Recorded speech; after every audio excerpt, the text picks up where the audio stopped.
Hello again.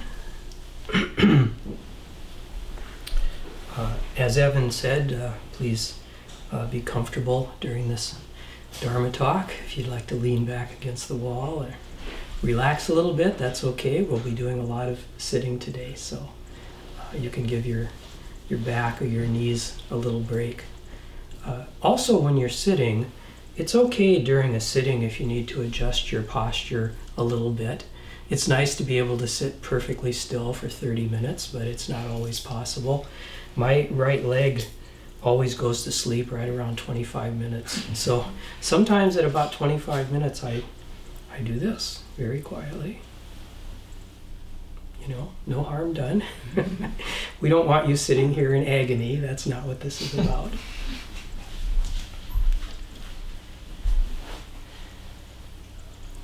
So I thought this morning I'd give a little background about the Heart Sutra.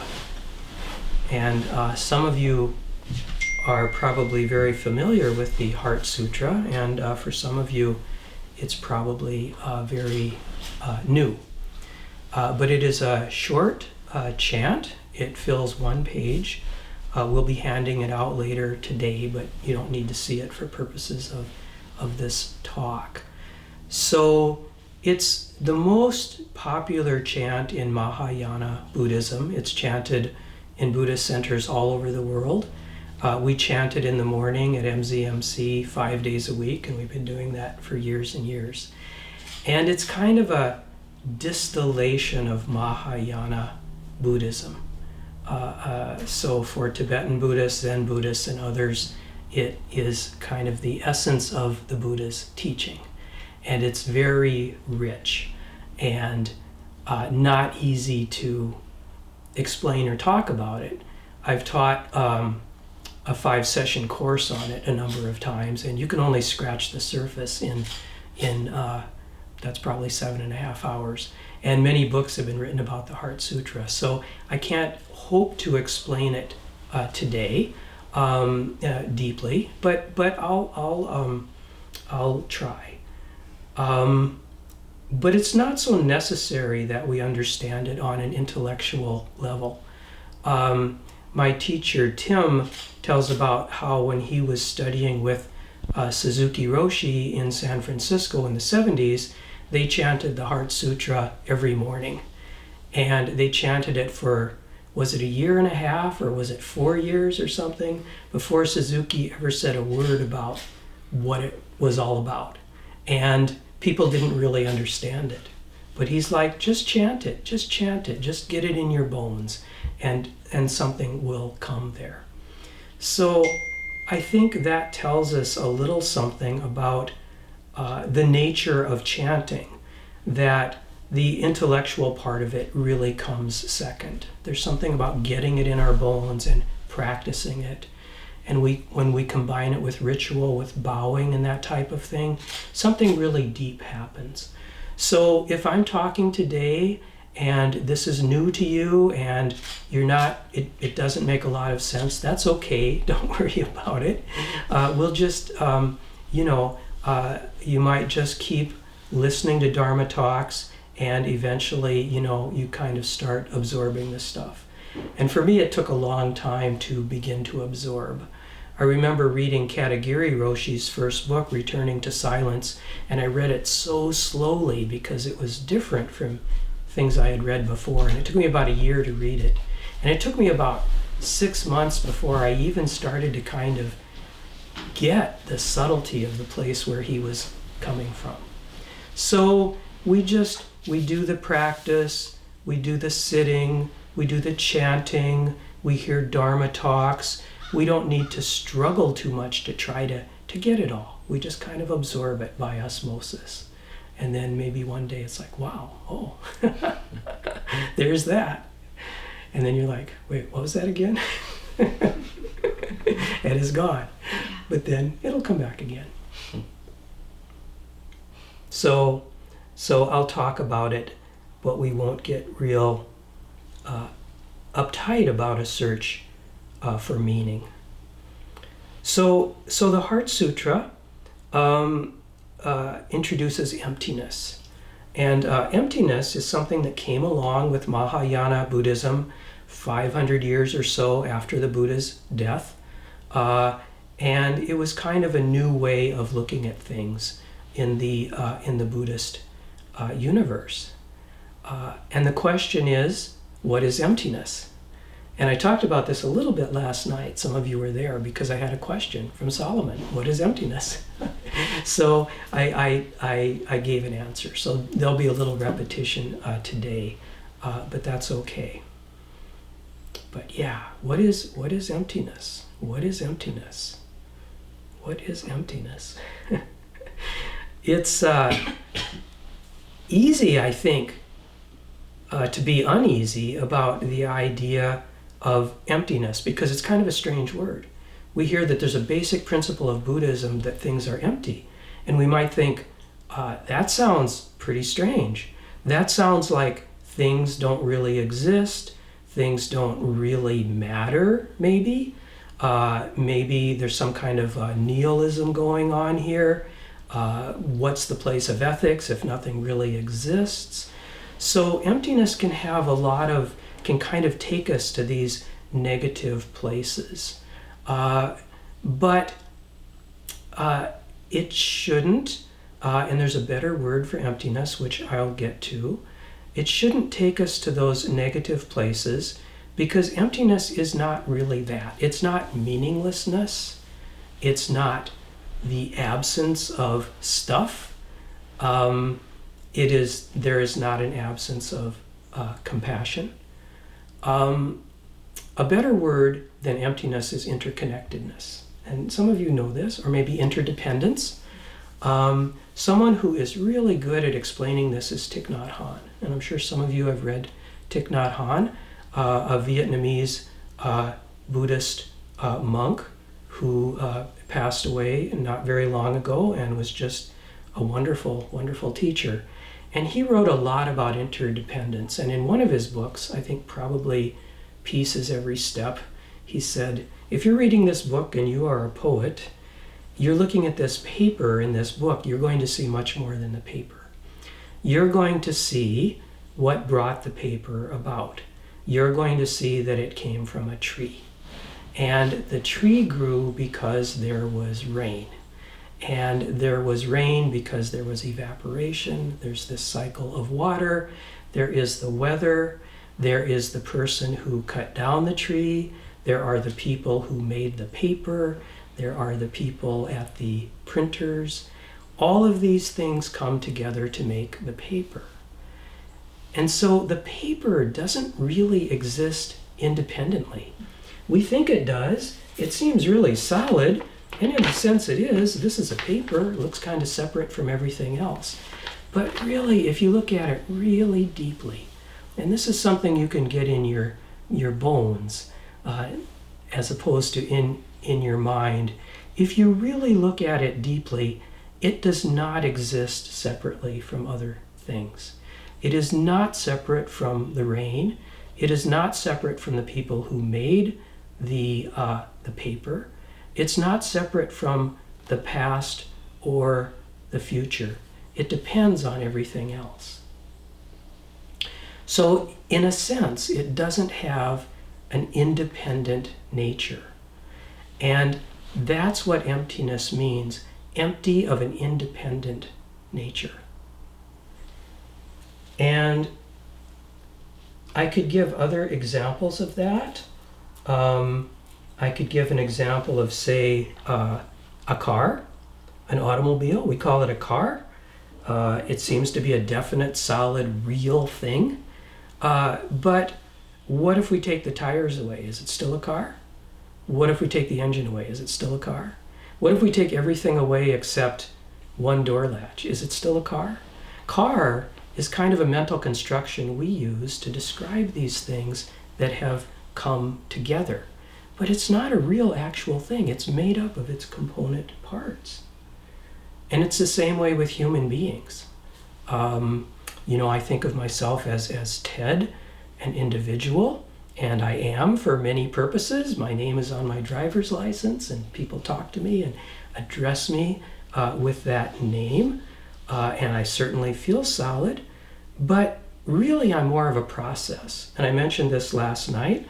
The cells I was born with, I don't know what the longest living cell in the human body is. Does anybody know how long a cell can live?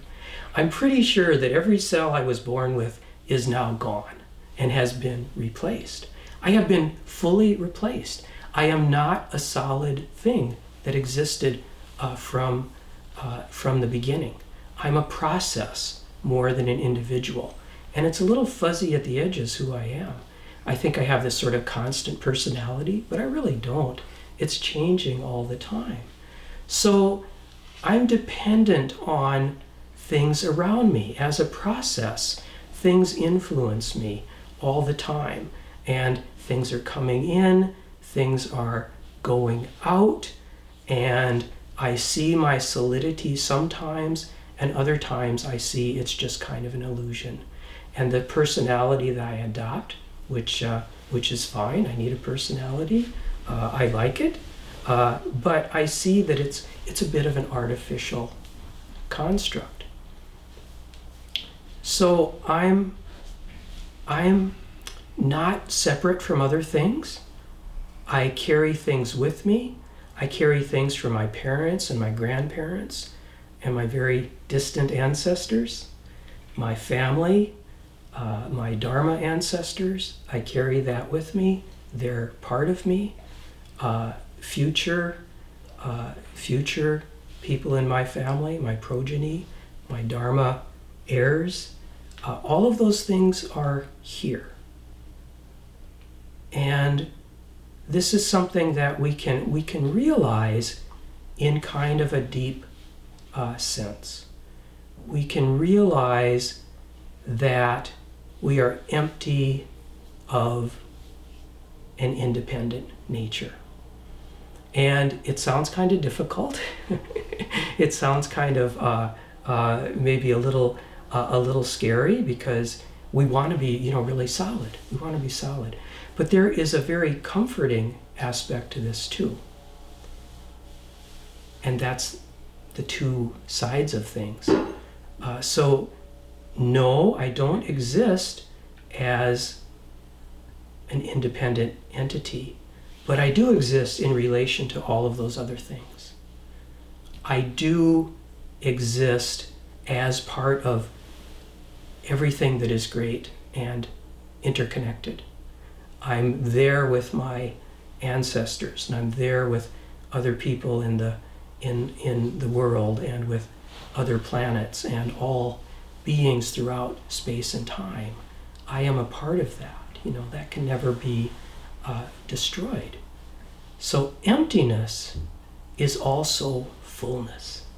I am empty of an independent existence, but I am full of this dependent existence, full with everything else.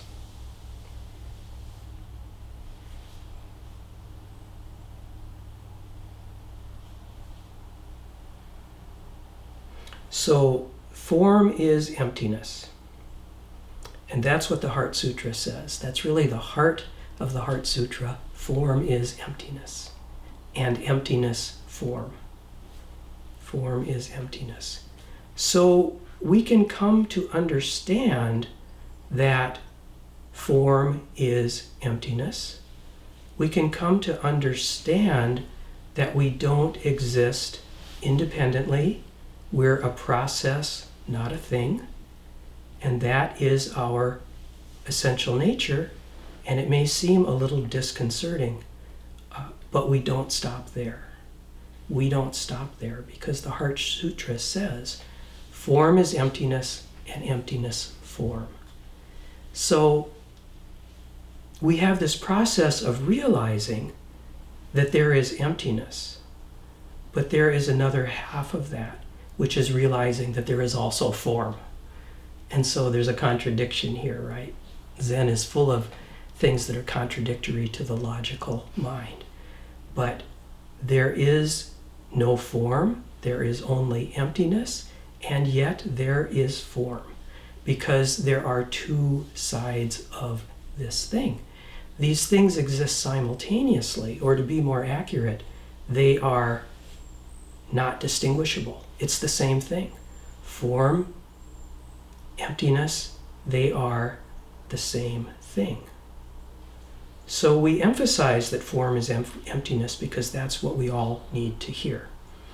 Because most of us start out in this world, probably all of us, really being immersed in the world of form and only seeing the world of form. Everything is solid, everything is real, and that kind of goes with a worldview that is based on desire and fulfillment of desire. Everything is real and solid in this world, and we get really attached to things because of that, and we have a hard time accepting impermanence. So we talk about emptiness, which is what we all kind of need to hear. Well, wait, there's a deeper level here. There's something deeper going on. But once you realize emptiness, once you get that feeling, and you may get it deep in here, that form is illusory, then we need to bring you back to form. Because you know what? It's here. This world, this beautiful world, is still here.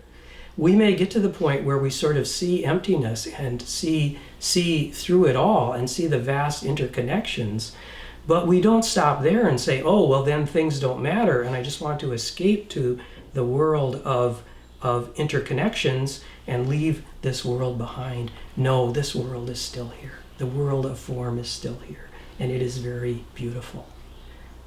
And it is the place where we operate, and it is the place where we take care of each other. And it is a beautiful place to be, and it is the world of action, and it is the world of Zen practice. So the ideal, and I know again this is hard to explain with words, but it's something we kind of can get in a deep wordless way with a lot of sitting. The ideal, the essence of the practice, is to be able to hold these two things simultaneously. We have the fact that everything is empty, and we have the fact that there is form. And we can hold these two things together. And this is symbolized in various ways. One way is with a bow. A bow brings form and emptiness together.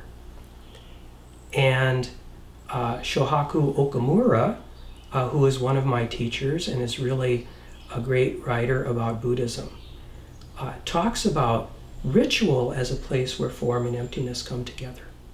We have form, we have emptiness, we bring them together and we bow. In that bow is everything.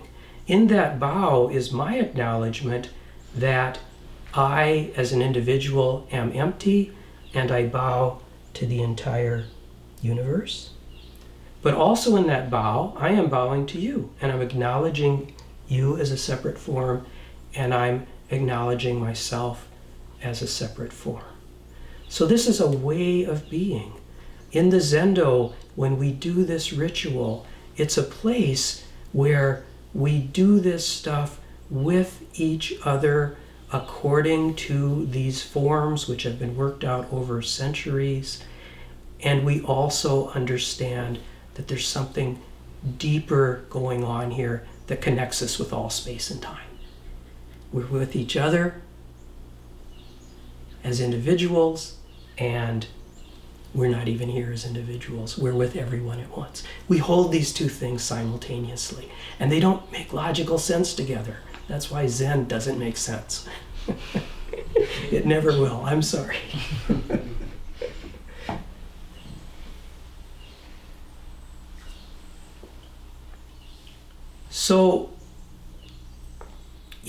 So we don't get stuck in emptiness. We don't get stuck in emptiness. We realize it, we see it, we come back to this world of form where we operate. And we come back to compassionate action. Because if you see emptiness not as emptiness, but as interconnectedness, we're all connected, we all matter to each other, we all care about each other, we want to take care of each other. Compassion naturally arises out of seeing this interconnectedness. I'm not really separate from you. So your well-being is important to me, really deeply important. The well-being of all creatures, the well-being of the entire earth. That is, it's so important, and that is where I want to operate in this world of form with a sense of interconnectedness.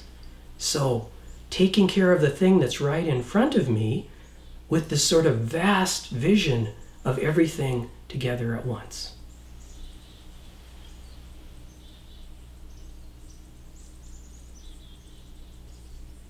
And when we have that, somehow we take great care of things. Great care of things.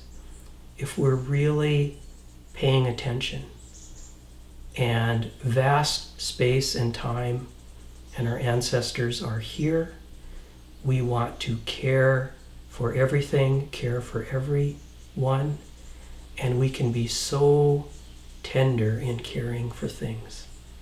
You know, when we take our shoes off, we can toss them on the floor, or we can carefully put them on the shelf, and we can carefully put the shoelaces inside. And when we're doing the littlest thing, pulling a weed, we can say, "I'm sorry, weed." And we can pull it with such care, and we can do one thing at a time. That's the essence of the practice. Just do one thing at a time. Just pull the weed. That is the practice. That is the practice. Practice is enlightenment, Dogen said. We don't have to do more than just do one thing at a time.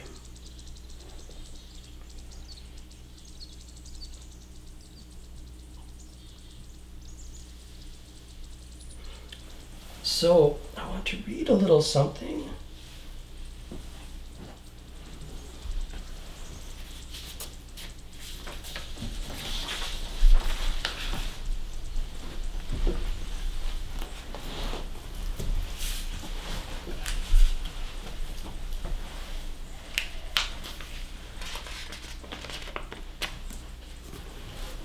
Let's see. How long does this talk go to? 11:20. 11:20. I have lots of time. So this is Shohaku Okamura's book, Realizing Genjo Koan. So this is the Genjo Koan by Dogen, and some of you have read Dogen. He's like the most towering figure in Japanese Soto Zen. He lived about 1200. He was brilliant and wonderful, and on first reading, virtually impossible to understand. I always say it takes a room full of people to figure out anything about Dogen.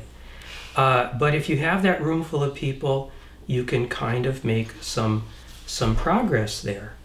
And the Genjo Koan is a short work. It's maybe 7 pages long, but it's very dense, like the Heart Sutra. And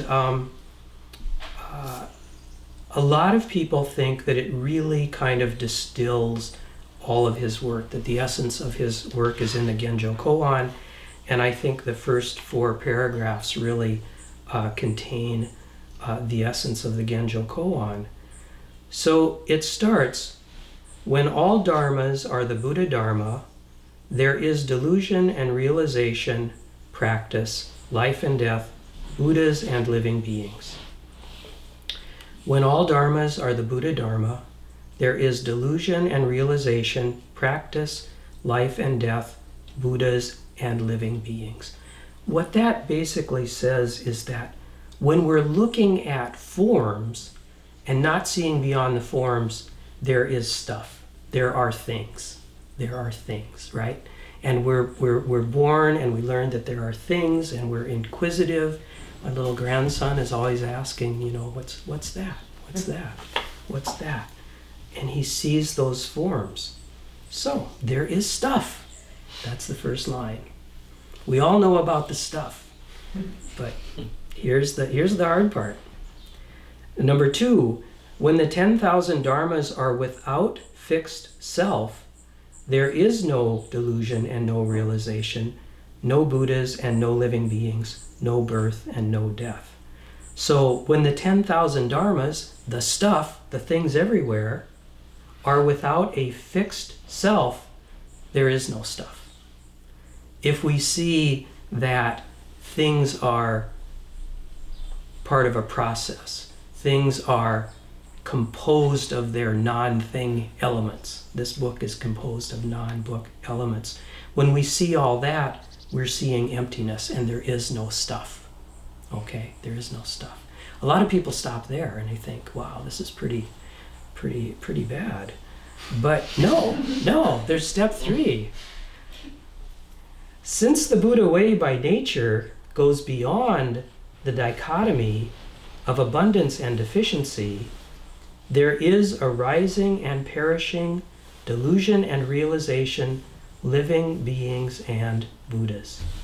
So since the Buddha way goes beyond that dichotomy of things and no things, there is stuff.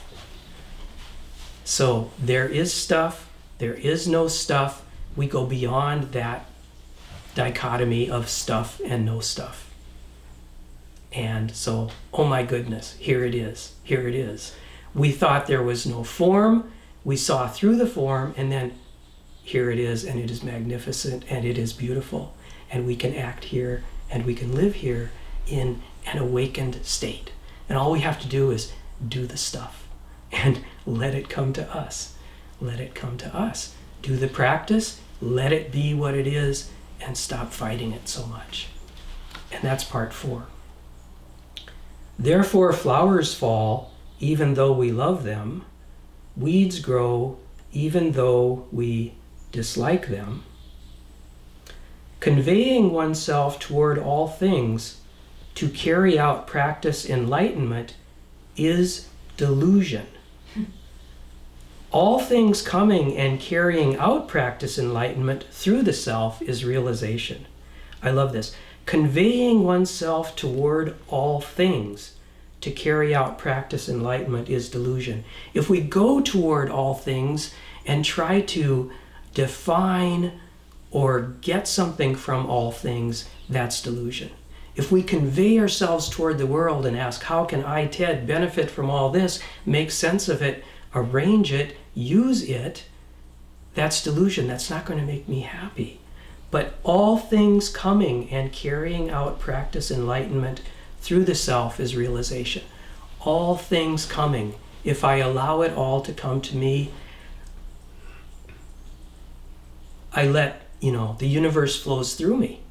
I kind of disappear and the universe flows through me. But I'm still here, but I'm gone. And the universe is flowing through me at the same time that I'm here.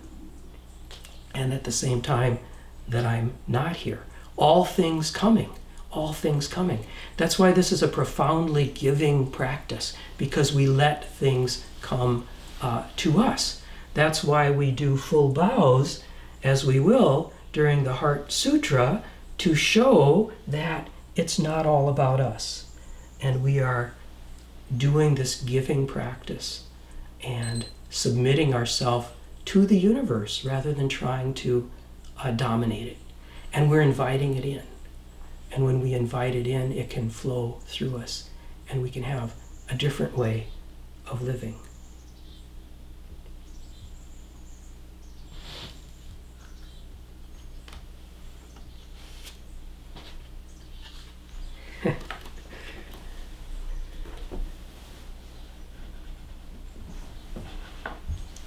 And that, I hope, answers that question of what is emptiness. Emptiness is fullness. Emptiness is non-emptiness. I'm sorry. I'm sorry not to make any sense. But the point is, the point is, what it brings us to is just the practice. And this may not seem to make a lot of sense to our logical mind, and we may doubt it, but we look at the Buddhas and ancestors, people who have been practicing this for 2,500 years, We look at people we know and how the practice has affected them. We know that these forms that we use were developed over hundreds of years to help us, and we give it a try and we do the stuff. And try to do it without a gaining mind, without a seeking mind. Try to do it with a giving mind. Just give ourselves to the practice and do it and give it a chance and see what happens.